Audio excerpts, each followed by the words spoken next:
Hello. और आप सबका स्वागत है। और आज डीसी मोटर का जो क्वेश्चन है उसको देखते हैं। और आज का जो लेक्चर है लास्ट लेक्चर रहेगा। हमने डीसी जनरेटर देख लिया और एक डीसी मोटर आज कंप्लीट होने वाला है। डीसी जनरेटर, डीसी मोटर, ये दोनों डीसी मशीन के अंतर्गत आने वाली चैप्टर हैं। ठीक है ना। यानी कि हमने डीसी मोटर का एमसीक्यू लगभग समाप्त करने वाले हैं। तो ठीक है। तो पहला क्वेश्चन मतलब 101 नंबर का क्वेश्चन क्या है? The current drawn by A 120 volt DC motor armature resistance 0.5 and back EMF 110 volt. एक डीसी मोटर है जिसका वोल्टेज कितनी है? 120 वोल्ट। आर्मेचर प्रतिरोध कितना है? 0.5 है। और बैक ईएमएफ कितना है? 110 वोल्ट है। तो एम्पियर ज्ञात कीजिए, यानी कि आई निकालना है। क्या निकालना है? आई निकालना है। तब देखेंगे क्वेश्चन में दिया क्या है। वोल्टेज क्या दिया है? 120 वोल्ट। ठीक है ना। वोल्टेज क्या दिया है? 120 वोल्ट। और आर्मेचर रेजिस्टेंस आर ए दिया है 0.5। और बैक ईएमएफ ईबी कितना दिया है? 110 वोल्ट। 110 वोल्ट। और एक फार्मूला होता है मोटर के केस में V minus I A R है। ये मोटर के केस में फार्मूला है। किसके केस में फार्मूला है? मोटर के केस में ये फार्मूला है V बराबर आई ए और V minus I A R A EB बराबर बैक ईएमएफ बराबर मोटर के केस में फॉर मोटर।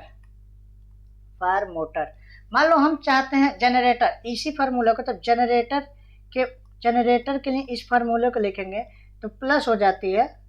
ठीक है ना। ये फार्मूला जो है किसके लिए हो जाएगा? फॉर जनरेटर के लिए। फॉर जनरेटर के लिए। लेकिन क्वेश्चन किसके लिए पूछा है? देखो मोटर के लिए। क्वेश्चन किसके लिए पूछा है? मोटर के लिए। डीसी मोटर, मोटर के लिए क्वेश्चन पूछा है ना। मोटर के लिए क्या पूछा है? क्वेश्चन मोटर के लिए पूछा है। तो हमें मोटर के लिए इस फार्मूला का यूज करेंगे और इस फार्मूले में आईए निकालेंगे। अगर जो इस पूरी वैल्यू को इस साइड लेकर जाते हैं, मान लो ए इस साइड लेकर जाते हैं तो ए माइनस है ना, तो पॉजिटिव में हो जाएगी। ये तो पता होगा ना। एक्स बराबर वाई को अगर जो वाई के इस साइड लाएंगे तो यहाँ प्लस है, तो इधर इक्वल के इधर आएगा तो माइनस हो जाती है। और इसको उधर ले जाए तो यहाँ माइनस है, ये माइनस है तो उधर जाएगा तो क्या हो जाएगा? प्लस हो जाता है। ये तो आपको पता होगा। ठीक है ना। ऐसे ही इसको आई ए आर ए के इस साइड ले जाएंगे और इसके पहले माइनस है तो क्या हो जाएगा? प्लस हो जाएगा। आई ए आर ए बराबर भी हो जाएगा। भी तो यही है तो भी में कोई सिंबल चेंज नहीं होगा, भी हो जाएगा। और ईबी को इस साइड लाएंगे, इक्वल के इस साइड लाएंगे तो ईबी को पहले प्लस है तो क्या हो जाएगा? माइनस हो जाएगा ईबी। और आईए निकालना है तो आईए बराबर क्या हो जाएगा बताओ? आईए बराबर, चलो कोई नहीं, आईए, ठीक ना। आईए बराबर क्या हो जाएगा? भी माइनस ईबी बटे आर ए। यानी कि इस फार्मूले पर हम लोग क्या करेंगे? वैल्यू को पुट करेंगे। इसी फार्मूला से ये निकला। यानी कि कहा जाता है ना, बेसिक चीजें जानना बहुत जरूरी है और इसी को तोड़ मरोड़ के बहुत सारी चीजें को लिखा जाता है। ठीक ना। अब देखो अब वैल्यू बस पुट कर दो। भी कितना दिया है? 120 वोल्ट। कितना दिया है? 120 वोल्ट। ईबी कितना दिया है? 110 वोल्ट। कितना दिया है?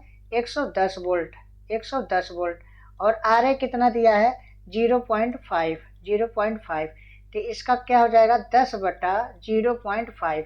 यदि अगर बहुत ही बेसिक से चलते हैं तो 0.5 है ना, एक अंक के बाद दशमलव है ना, तो 10 से ऊपर नीचे मल्टीप्लाई कर दो तो ये हो जाएगा 100 और नीचे हो जाएगा 5। तो कट के कितना हो जाएगा? 20। आर्मेचर करंट कितना आ जाएगा? 20 is the right answer. 20 option A is the right answer.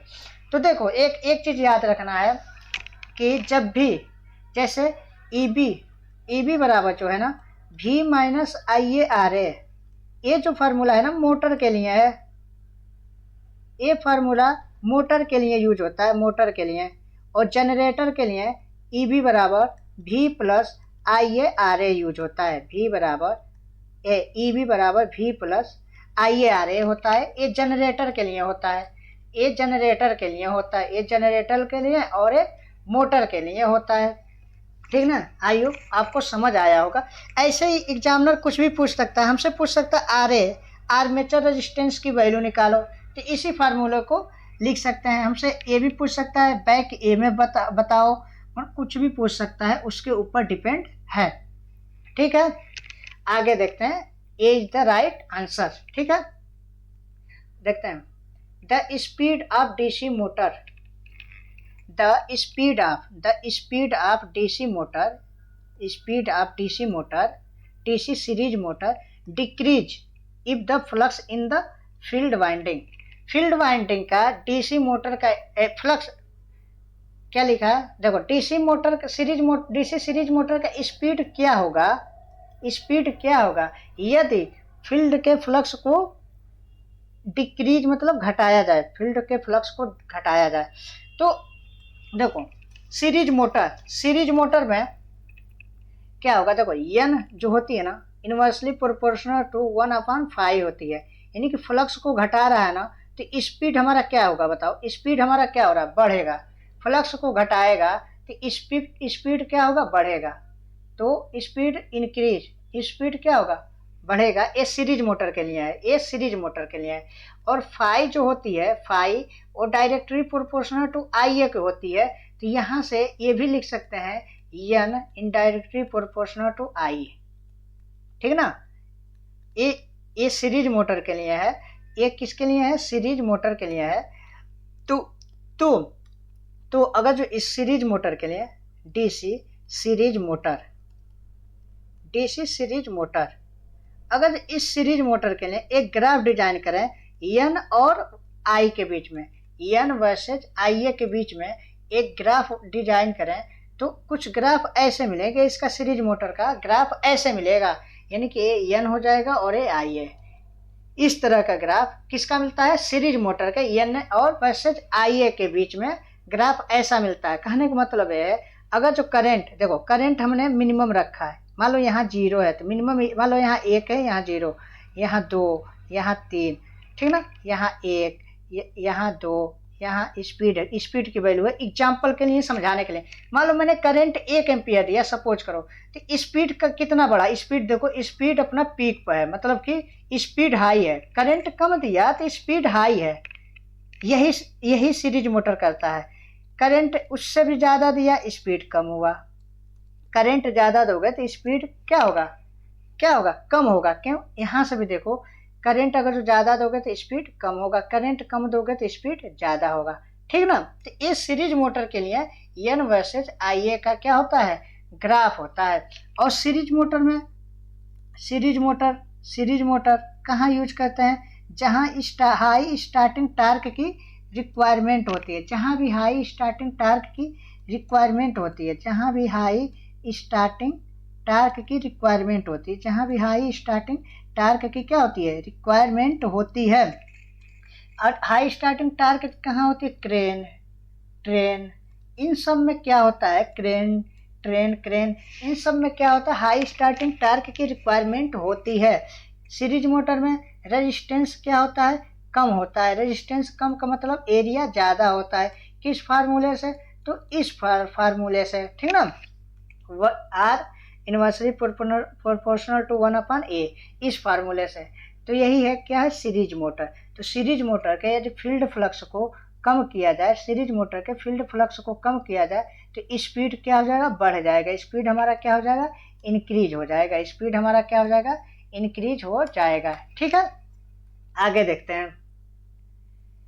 What will be happen if the field winding gets open?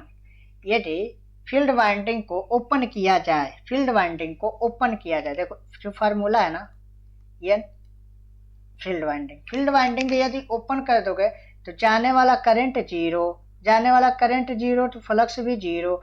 यहाँ फ्लक्स का जीरो मतलब ये n की वैल्यू क्या हो जाएगी, इनफाइनाइट हो जाएगी, यानी कि जो स्पीड होगी ना बहुत ही इनफाइनाइट का नहीं है। तो motor will be high speed, motor अधिक चाल को प्राप्त करेगी।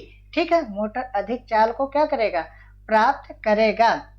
कब, जब फील्ड वाइंडिंग को ओपन कर दिया जाएगा, तब फील्ड वाइंडिंग को ओपन करने पर। ठीक है, the commutator in DC machine act as a, commutator DC machine में किस रूप में कार्य करता है।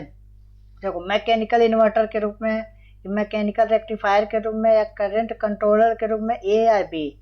तो ए या बी होगी, ए या बी, यानी कि मैकेनिकल इन्वर्टर और रेक्टिफायर दोनों के रूप में काम करता है डीसी मशीन। क्यों, क्योंकि देखो डीसी मशीन जो है ना, वो दो पार्ट में होती है, डीसी जनरेटर और एक डीसी मोटर, इन दोनों से रिलेटेड क्वेश्चन एक कर दिया डीसी मशीन। तब ये दोनों का पूछा है, तो इन दोनों में क्या होता है, एक में होता है इन्वर्टर एज ए और एक होता है rectifier as a, rectifier work करता है। ठीक है, ऑप्शन डी कम्यूटेटर। एक वर्ड आया कम्यूटेटर, कम्यूटेटर करता क्या है बताओ, ये किससे बना होता है बताओ, किस पे लगा रहता है, कॉपर के ब्रश, कार्बन के ब्रश, मतलब इस तरह के क्या रहता है। कम्यूटेटर में एक सेगमेंट होता है, उस सेगमेंट को किससे अलग किया जाता है, किसका इंसुलेशन किया जाता है, इन सब क्वेश्चन को आंसर आप जरूर देना। ठीक है, ऑप्शन डी हो जाएगा। डीसी मशीन में कम्यूटेटर एज ए रेक्टिफायर और एज ए इन्वर्टर दोनों तरह से काम करता है, क्योंकि डीसी मशीन के अंतर्गत जनरेटर मोटर दोनों आते हैं। ठीक है, for a six pole DC machine with wave wound armature with the number of brushes required. देखो, वेब एक होती है, दो तरह की वाइंडिंग होती है, एक होती है वेब, एक होती है लैप, ठीक ना, और एक होती है वेब। दो तरह की वाइंडिंग होती है, एक होती है वेब, एक होती है लैप। लैप वाइंडिंग में ए बराबर पी होती है, कहने का मतलब ए बराबर पी होती है, और ए बराबर क्या होती है, पी होती है। ए बराबर क्या होती है, पी। ए जो होती है नंबर ऑफ पैरेलल पाथ होती है, नंबर ऑफ पैरेलल पाथ कहते हैं इसे, ठीक ना, और पी नंबर ऑफ पोल, ठीक ना। तो लैप वाइंडिंग में ए बराबर क्या होता है, पी होता है, ए बराबर पी होता है, ए बराबर पी होता है। जबकि वेव वाइंडिंग में ए बराबर पी टू होता है हमेशा, यानी कि लैप वाइंडिंग में जो ए होगी पी की वैल्यू के इक्वल होगी, वेव वाइंडिंग में ए इक्वल टू 2 होगी, ठीक ना। लैप वाइंडिंग जो होती है ना, high current and low voltage के लिए यूज करते हैं, हाई करंट और लो वोल्टेज के लिए यूज करते हैं। जबकि इसको क्या कहते हैं, high voltage and low current के लिए यूज करते हैं, लो करंट के लिए यूज करते हैं, लो करंट के लिए यूज करते हैं।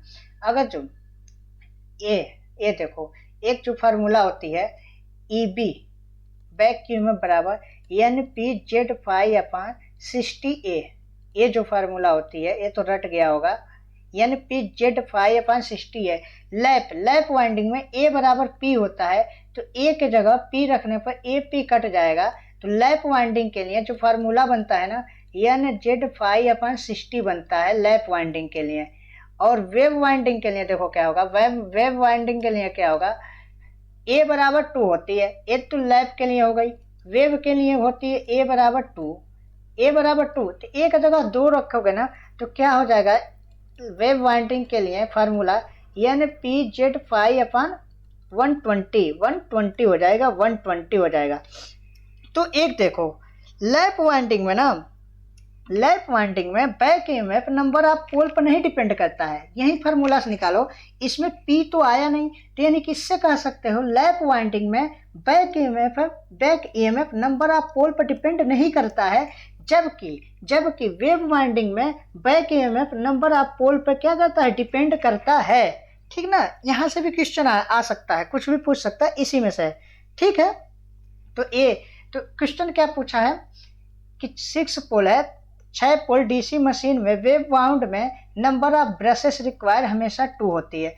वेव वाइंडिंग में नंबर ऑफ ब्रशेस की संख्या भी इसमें वेव वाइंडिंग में नंबर ऑफ ब्रशेस की संख्या जो होती है ना, ब्रशेस की संख्या जो होती है ना, हमेशा 2 होती है, ठीक ना, हमेशा क्या होती है, 2 होती है, ठीक है। ठीक है, उम्मीद है समझ आ रहा होगा। आगे चलते हैं। Commutator segment of DC machine are made of, जो मैंने ऊपर क्वेश्चन दिया, कम्यूटेटर किसके बने होते हैं, सेगमेंट के बीच में किसके द्वारा अलग करते हैं, किसका इंसुलेटर, वही वाले क्वेश्चन आ गए। Commutator segment of DC machine are made of hard drawn copper के बने होते हैं। जो कम्यूटेटर होते हैं ना, कम्यूटेटर कम्यूटेटर जो होते हैं ना, ये किससे बने होते हैं, हार्ड ड्रॉन कॉपर से बने होते हैं। इसमें माइका की इंसुलेशन किया जाता है, किसके, माइका का इंसुलेशन किया जाता है, माइका का इंसुलेशन किया जाता है। और ये ब्रश पर लगी रहती है।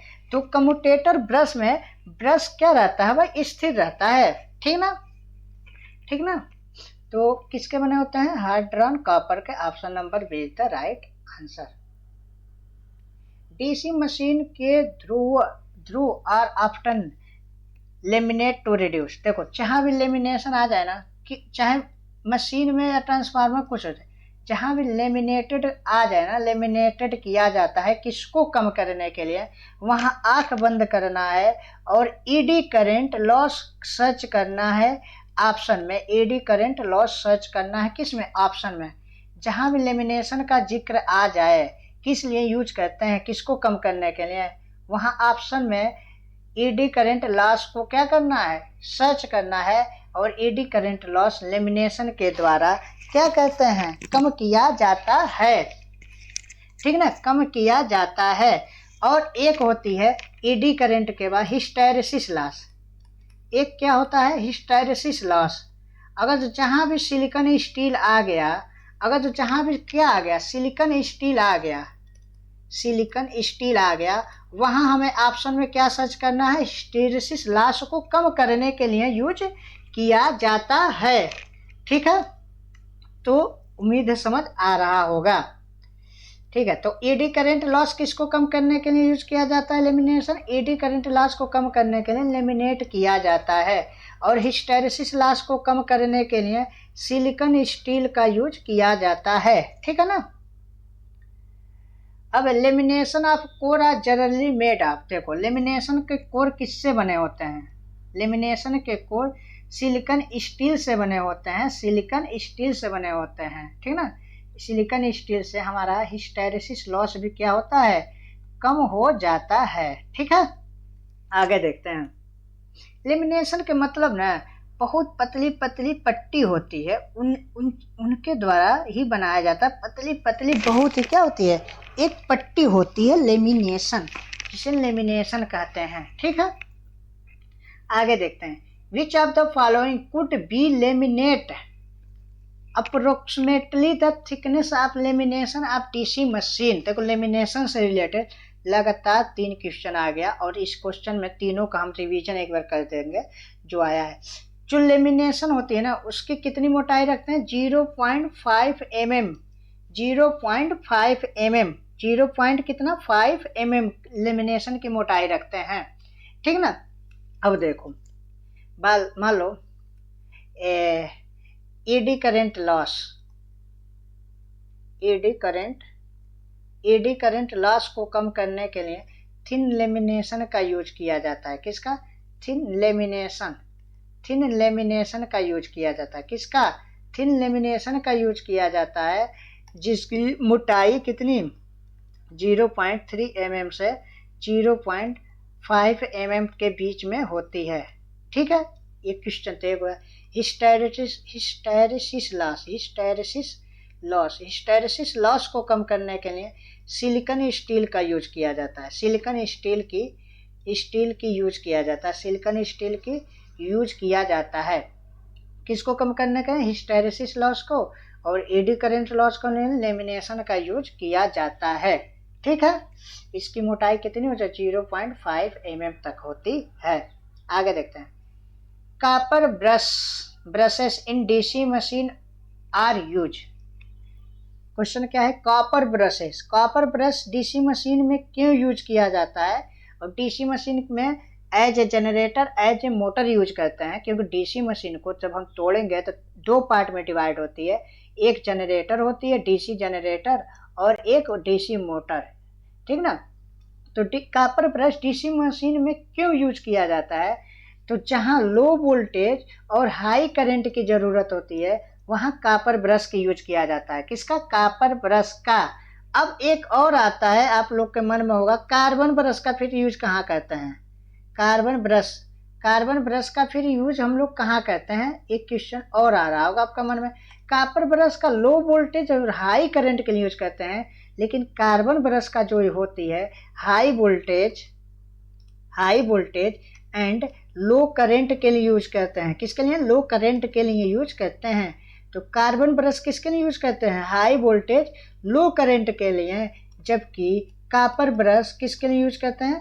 कॉपर ब्रश किसके लिए यूज करते हैं? Low voltage and high current की, यानी हाई करंट की, लो वोल्टेज हाई करंट की यूज करते हैं copper brush.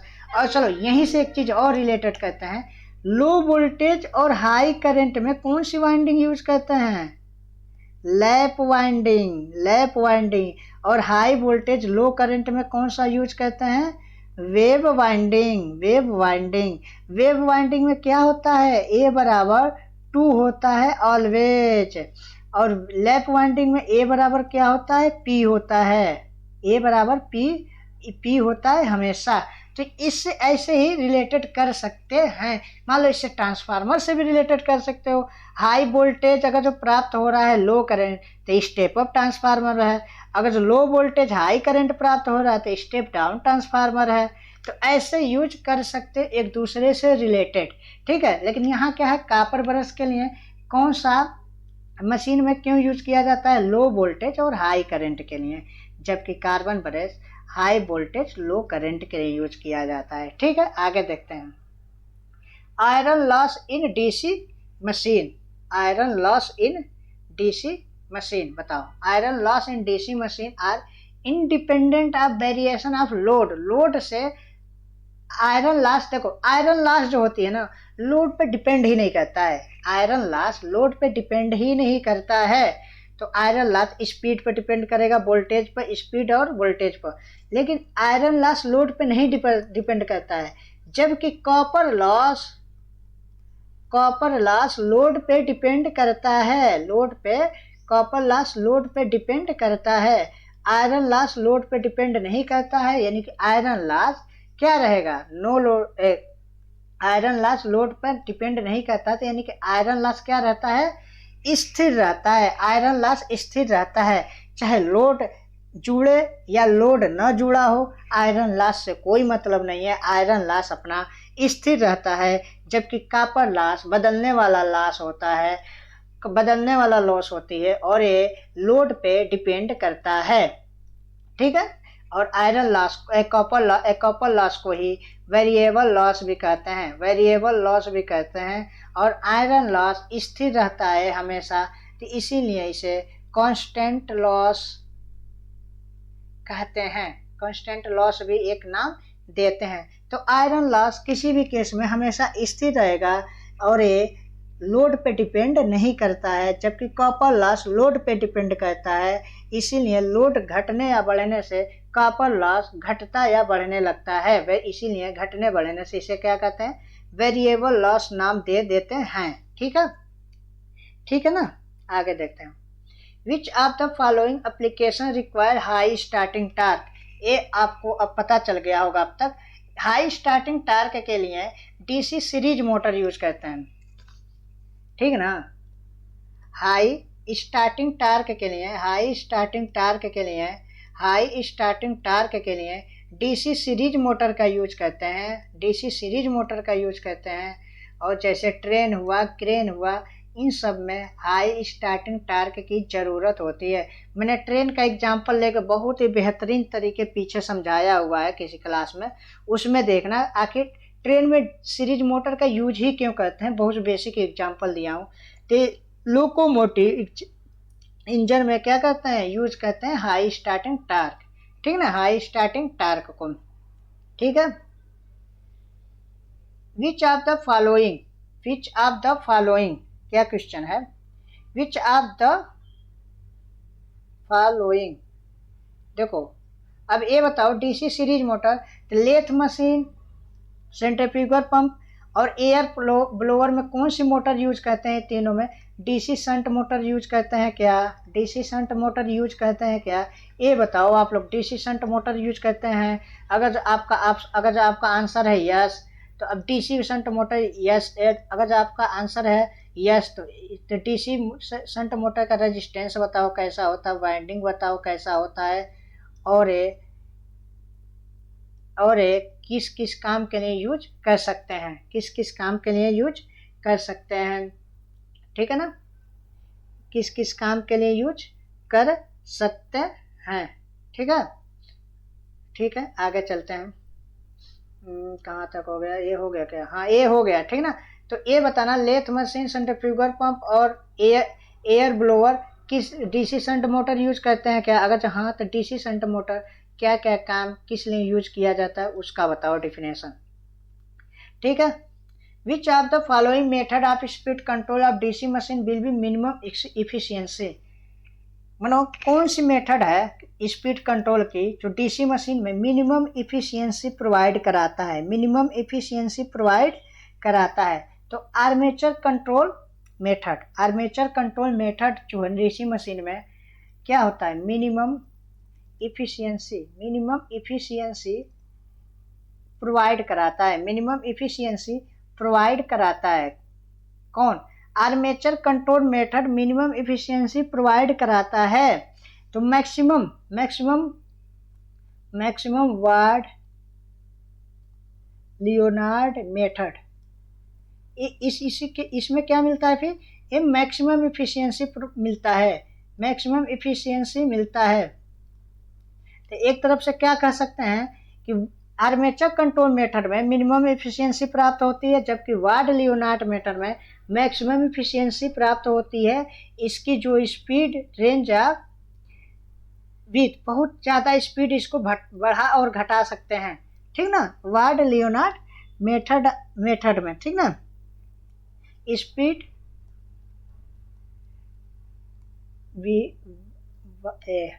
Wide change of speed, इस स्पीड को बहुत ज़्यादा घटा बढ़ा सकते हैं वार्ड लियोनार्ड मेथड में, मैक्सिमम इफिशियंसी के लिए यूज करते हैं, मैक्सिमम इफिशियंसी के लिए यूज करते हैं, जबकि armature control method minimum efficiency के लिए यूज होता है, ठीक है। अब बताओ स्पीड कंट्रोल की कितनी विधियां हैं, बता दो कितनी विधियां हैं, ये बता दो। और क्या बता, हाँ 2 पॉइंट स्टार्टर का यूज किया जाता है, 3 पॉइंट स्टार्टर का यूज किया क्यों, कहाँ किस मशीन में किया जाता है, 4 पॉइंट स्टार्टर का यूज क्यों किया जाता है, एक होता है फेस प्लेट स्टार्टर, एक होता है फेस प्लेट स्टार्टर का यूज क्यों किया जाता है, और 1 पॉइंट स्टार्टर का यूज कहाँ किया जाता है, या बताओ 1 पॉइंट स्टार्टर नाम की चीज होती भी है कि नहीं, ये बताओ, ठीक है। ये सारी चीजें मैंने बताया है। आगे देखते हैं, armature reaction in DC motor result. देखो एक चीज मैंने सब फर्स्ट क्लास में बताया था, जब मैं डीसी जनरेटर यूज किया स्टार्ट किया था तब, तो इसमें क्या बताया था मैंने, आर्मेचर रिएक्शन के केस में, आर्मेचर रिएक्शन के केस में, एआर मतलब आर्मेचर रिएक्शन, आर्मेचर रिएक्शन के केस में फ्लक्स क्या होता है, फ्लक्स घट जाता है। आर्मेचर रिएक्शन के केस में फ्लक्स क्या होता है, फ्लक्स क्या होता है, घट जाता है। और फ्लक्स घट जाता है तो एक फार्मूला होती है स्पीड का, फ्लक्स अगर जो घट गया तो स्पीड क्या हो जाएगा, बढ़ जाएगा। स्पीड क्या हो जाता है, बढ़ जाएगा, इंक्रीज इन स्पीड, स्पीड में क्या हो जाएगी, वृद्धि हो जाएगी, ठीक है ना। आर्मेचर रिएक्शन के केस में फ्लक्स का वैल्यू कम हो जाता है, इस चीज को आप लोग याद रख लेना। आर्मेचर रिएक्शन के केस में फ्लक्स का वैल्यू कम हो जाता है, और फ्लक्स का वैल्यू कम होगा तो स्पीड हमारा ऑटोमेटिक बढ़ जाएगा। तो आर्मेचर रिएक्शन के केस में मोटर क्या होता है, स्पीड में वृद्धि कर जाता है, ठीक है। इन DC machine the value of A equal of 2, DC machine में ए का वैल्यू कब 2 होता है, तो देखो ध्यान से ऊपर भी देखें अपन, ए के वैल्यू 2 कब होता है, वेव वाइंडिंग में होता है। किस में? वेव वाइंडिंग में ए का वैल्यू 2 होता है और ए का वैल्यू पी कब होता है, नंबर ऑफ पोल के बराबर कब होता है? लैप वाइंडिंग में होता है। किस में होता है? लैप वाइंडिंग में होता है, ठीक है ना, लैप वाइंडिंग में होता है। और ये जो होती है ये high voltage and lap winding high voltage and low current के लिए यूज किया जाता है, लो करंट के लिए यूज किया जाता है। और लैप वाइंडिंग जो होती है ना, high current and low voltage के लिए यूज किया जाता है, लो वोल्टेज के लिए यूज किया जाता है। और एक फार्मूला होती है बैक ईएमएफ का, NPZ5/60 होता है। अगर जिसे फार लैप वाइंडिंग करेंगे तो A बराबर P रख देंगे और A बराबर P रखने से A और P क्या हो जाएगा? कट जाएगा। और A P कटेगा तो हमारा लैप वाइंडिंग के लिए जो बैक ईएमएफ होता है NZ5/60 होता है, NPZ5/60 होता है फॉर लैप के लिए। यानी कि कह सकते हैं कि लैप वाइंडिंग में बैक ईएमएफ लैप वाइंडिंग के केस में नंबर ऑफ पोल पर डिपेंड नहीं करता है। और एक दूसरा जो होती है वेव वाइंडिंग में A बराबर 2 होता है। तो इसका फार्मूला क्या है? बैक ईएमएफ का NPZ5/60A। तो हम अगर जो A के जगह 2 रखेंगे तो हमारा वेव वाइंडिंग के लिए जो फार्मूला होगा NPZ5/60A के जगह 2 रखेंगे तो A क्या हो जाएगा? NPZ5/120 हो जाएगा। ये फार्मूला हो जाएगा EV के केस, बैक ईएमएफ के केस में, लैप वाइंडिंग में। तो कह सकते हैं वेव वाइंडिंग के केस में बैक ईएमएफ नंबर ऑफ पोल पर डिपेंड करता है, जबकि लैप के केस में बैक ईएमएफ नंबर ऑफ पोल पर डिपेंड नहीं करता है। और इसी फार्मूले को अब इन दोनों से जो ए फार्मूला फर्स्ट वाला स्टार्टिंग में बेसिक वाला जो लिखा गया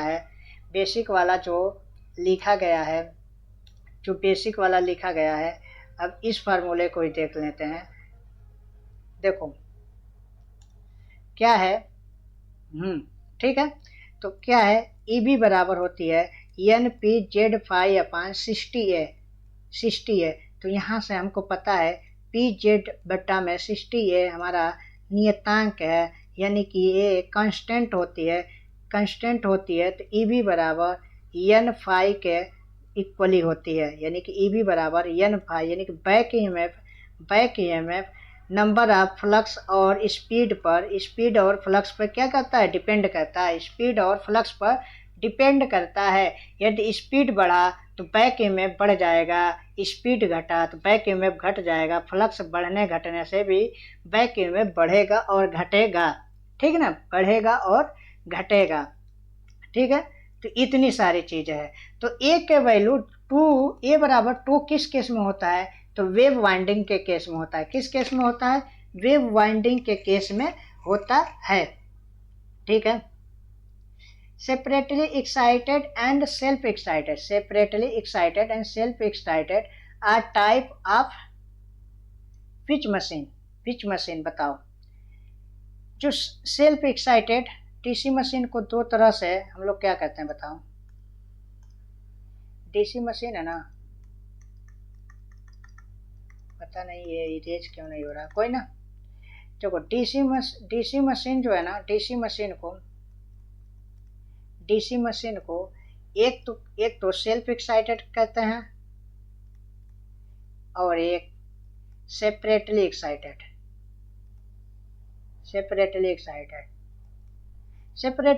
में कुछ नहीं, एक बाहरी सोर्स लगा देते हैं उसे एक्साइट करने के लिए, ताकि हमारा मशीन में मोटर या जनरेटर हो तो चल सके। तो एक किस मशीन में करते हैं? डीसी मशीन में करते हैं। डीसी मशीन में ही इसका यूज करते हैं सिंक्रोनस मशीन। सिंक्रोनस मशीन क्यों कहते हैं? क्या इसका सिंक्रोनस स्पीड क्या होती है बताओ? NS बराबर। इंडक्शन मशीन क्या होती है बताओ? और इसका तो कुछ नहीं बताना है। इंडक्शन मशीन किस लिए यूज किया था? सिंक्रोनस मशीन क्या होती है? इसका स्पीड इक्वल होती है क्या सिंक्रोनस स्पीड के, इसका स्पीड सिंक्रोनस स्पीड की इक्वल होती है क्या, यही सब बताना, ठीक ना। आगे देखते हैं, तो इसका ऑप्शन क्या हो जाएगा A series motor must never be allowed at turn on है। सीरीज मोटर को कभी भी नो लोड स्पीड पर स्टार्ट नहीं करते हैं, सीरीज मोटर को कभी भी नो लोड पर नहीं चलाते हैं, कभी भी। तो सीरीज मोटर एक बार और देख लेते हैं, सीरीज मोटर को नो लोड सीरीज मोटर को इसे नो लोड पर कभी भी स्टार्ट नहीं करते हैं सीरीज मोटर की हाई स्टार्टिंग टार्क होती है, इसीलिए इसका यूज कहाँ करते हैं, ट्रेन क्रेन में करते हैं।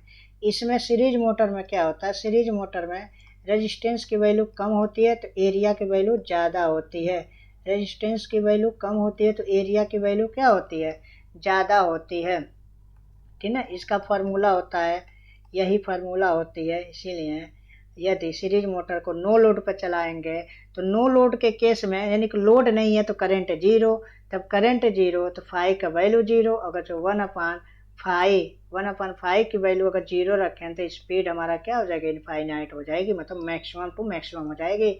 इसीलिए हमारा मोटर डैमेज हो सकता है नो लोड पर, इसलिए सीरीज मोटर को कभी भी नो लोड स्टार्ट नहीं करना चाहिए, इसे लोड के साथ ही स्टार्ट करना चाहिए, ठीक है। अगला देखते हैं, the condition for a maximum power output of DC motor is, क्या होती है EB बराबर V/2, ठीक है ना, EB बराबर V/2 होती है। क्यों, क्योंकि मैक्सिमम मोटर के केस में अधिकतम इफिशियंसी प्राप्त करने के लिए ना, हमें इफिशियंसी प्राप्त करने के लिए मैक्सिमम इफिशियंसी 50% होनी चाहिए, और मैक्सिमम पावर प्राप्त करने के लिए बैक ईएमएफ सप्लाई वोल्टेज का आधा होना चाहिए। किसी ऑप्शन में 0.5 पे लिख सकता है इसका वैल्यू काट कर, तो ये रहेगा अपना आंसर। ऑप्शन तो यहाँ नहीं है, लेकिन एक ऑप्शन कोई इसमें ए होगा जरूर। तो EB बराबर V/2 सप्लाई वोल्टेज के हाफ होना चाहिए। डीसी मशीन के आर्मेचर चालक में उत्पन्न EMF क्या होता है, साइनोसोडल होता है। डीसी मशीन का आर्मेचर में EMF जो होता है ना, साइनोसोडल होती है, ठीक है। अगला देखते हैं, A pole pitch of electric machine is, विद्युत मशीन में ध्रुव पोल पिच कितना होता है, तो 180 डिग्री के इक्वल होता है, इक्वल टू 180 इलेक्ट्रिकल डिग्री। अब एक होती इलेक्ट्रिकल डिग्री, मैकेनिकल डिग्री, तो एक होती है इलेक्ट्रिकल डिग्री थीटा ई बराबर P/2 मैकेनिकल डिग्री, ये होती है, ठीक है ना। अगर इलेक्ट्रिकल डिग्री निकालना है तो तुम्हें मैकेनिकल डिग्री वो देगा और नंबर ऑफ पोल देगा, 2 से डिवाइड कर तो इलेक्ट्रिकल निकल जाएगा, या फिर ए देगा, इसको पूछ सकता है, मतलब इसी में से कुछ भी घुमा के पूछ सकता है। और आप लोग जरूर बताना क्लास कैसा लगा, ठीक है, ताकि और इम्प्रूव या क्वेश्चन का लेबर या जो क्लास का क्वेश्चन लगाया गया है कैसे और मैं अच्छे से लगाया जाए डेकोरेशन के साथ, और क्वालिटी ऑफ कंटेंट कैसे दिया जाएगा, जो आपको कोई लगे सुधार की, तो आप लोग जरूर कमेंट करना। Thank you so much.